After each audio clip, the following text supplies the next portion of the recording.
色有暗多，有的人喜欢粉色，有的人喜欢黄色，还有的人喜欢趴色，各种颜色都有人家喜欢，因为颜色代表一个人的个性哦。所以这个时候你会用到这一句话，然后呢，你中意哪个色？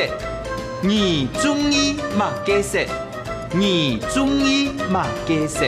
你喜欢什么颜色？接下来我们来看看怎么用这一句话。来，你中意哪个色？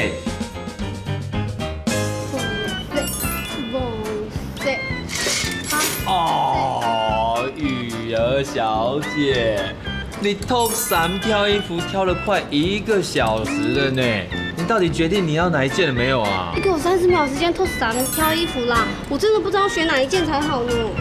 你中意哪个色？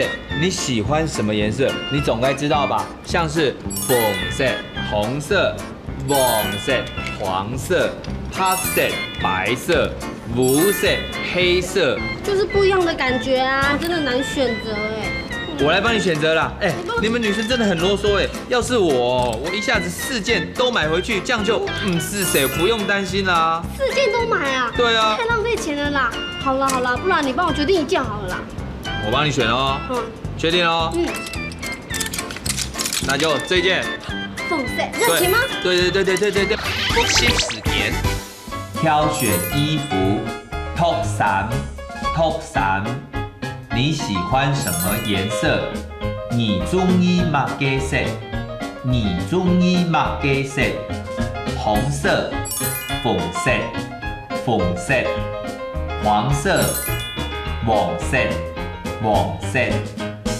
白色、黑色、黑色、无色。不用担心，唔是 sale。